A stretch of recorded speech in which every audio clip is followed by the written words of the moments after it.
చేసి ఎస్ఐ గారికి మాట్లాడి ఆ అబ్బాయి మ్యాచ్ చేసి 2 లక్షలు కట్టించాను.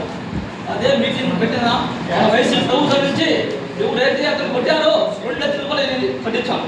నెక్స్ట్ మన తిరుమల కొండపైకి మన తిరుమల దేవస్థానానికి ఒక అధికారి యాక్టింగ్ డ్రైవర్కి వచ్చాం. మన డ్రైవర్ యాక్టింగ్ వెళ్ళారు. అతను వెహికల్లో పడుకోనంటే బయట పోరాడింది. మనకు దానికి హెచ్చరిక చేశాం. హైదరాబాద్ నుండి పోలీసులు చెప్పాం. గతంలో అప్పుడు మన డ్రైవర్ దగ్గర వచ్చారు, ఇది చేద్దామనేసి.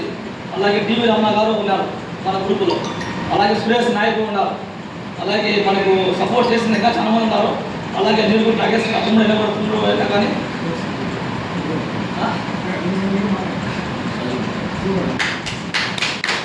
తయారు చేసి అయ్యా ప్రభుత్వం మారుతున్నాయి, మా జీవితాలు అయితే మారలేదు, మా డ్రైవర్లు ఎందుకు ఎన్నికలు తీసుకోలేదు. మొదటి పాయింట్, ఎన్నికలు పోవాలంటే డ్రైవరే కావాలి, జనాలు రావాలంటే. కానీ మీరు ఎందుకు మాకు అనుమతించలేదు?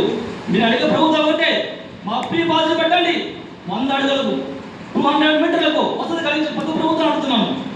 ప్రభుత్వాలు సిగ్గులు నేను అడుగుతున్నాను. డ్రైవర్ వ్యవస్థ లేదని మీరు ఉండాలని అడుగుతున్నారు.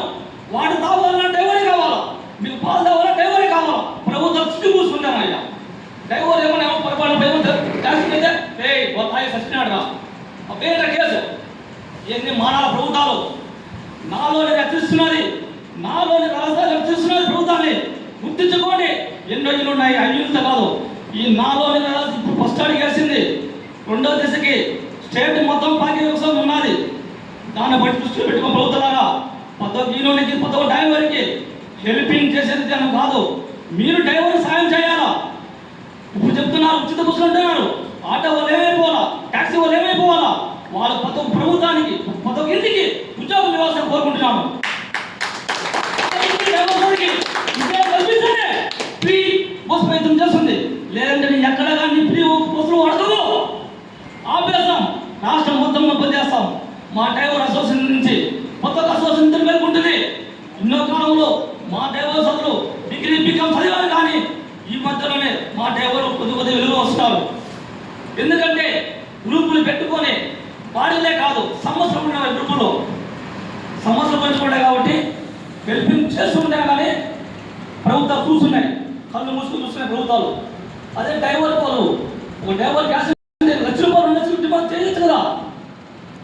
మన లైసెన్స్ కట్టుకుంటారు, 20,000 కట్టుకుంటారు. లైసెన్స్ పుట్టాలంటే 6,000 కమిషన్. ఇవన్నీ ఏం చూసిన ప్రభుత్వాలు అన్ని నిలదీసి అడుగుతున్నాం.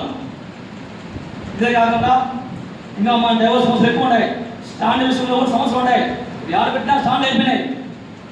తిరుపతి కూడా చెప్పేది స్టేట్ వైడ్ చెప్తాను, తిరుపతి విషయం కాదు, స్టేట్ వైడ్ కూడా చెప్తున్నాను. అక్కడ 10 మంది పెట్టినా స్టాండే, ఓకే అది కాదు.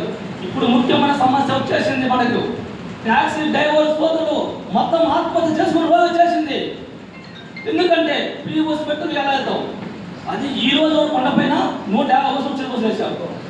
ఈరోజు చూసారో గ్రూప్లో చూసారు. అదే కన్నా కన్ఫామ్ అయితే మనం ఎలా బతాం కొండపైన. అందుకే ప్రభుత్వం ఏమడతారంటే మనమంతా మీరు ఫ్రీ బస్సులు పెట్టుకోండి, మా డ్రైవర్ ఉద్యోగం మిస్ అంటే మీరు ఫ్రీ బస్సులు ఇస్తాం అంటే పద్ధతులు అడ్డుకోవాలి, ధన్యవాదాలు చేయాలా. అవసరమైతే మన పాలన సిద్ధంగా ఉంటే మన వచ్చే ఫ్రీ డ్రైవర్ పెట్టుకో వ్యవస్థను బాగుపెట్టాలా. అది నా కోరిక, నా ఆశ. అది నాలో రాష్ట్రాల ప్లేస్ పోరాటం ఉంటుంది. అలాగే నాకు వాయిస్ ఇదే కాబట్టి